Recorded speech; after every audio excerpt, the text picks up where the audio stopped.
We're here at Highland Hill Farm on Route 313 in Fountainville, PA. I'm Bill Hurst doing the photography. I own the Highland Hill Farm.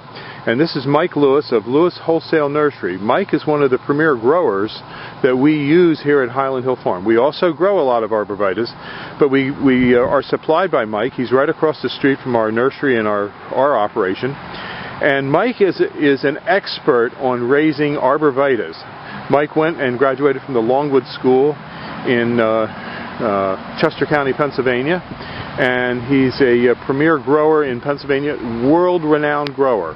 Now, I shouldn't say that, but that is the truth. Everyone in northeast Pennsylvania and the eastern seaboard who raises arborvitaes and nursery stock knows Mike Lewis here. So he's well known, and he's going to talk to you today about arborvitae trimming and how to trim them properly. And these are small arborvitaes, a Zebrina, green giant, and an emerald green. Okay, Mike. All right, what you want to do with your arborvitae is, when you prune them, you want to encourage them to have a single stem. Just one stem coming up out of the middle, like right here. What you want to do is knock back some of these extra stems. Here in the Northeast, we get a lot of wet, heavy snow, and if you have too many stems, they have a tendency to pull apart. Most of the time, they'll spring back, but sometimes you might get some breakage. So what we like to do is take the head shears and knock these tips back just a little bit, which will encourage a fuller, fatter plant, as well as keeping it up into a single stem. In school, we were always taught, when in doubt, cut it out.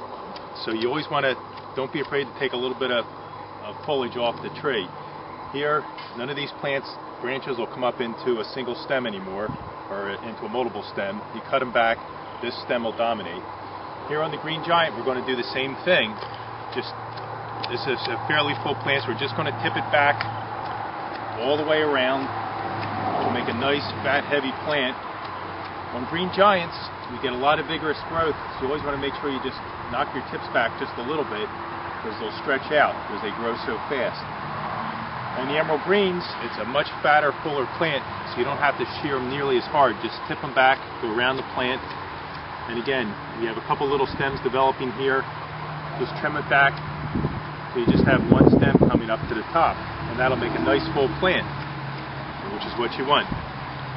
Okay. That's it. Have a good day at Highland Hill Farm. Okay, thank you very much, Mike. We'll see you.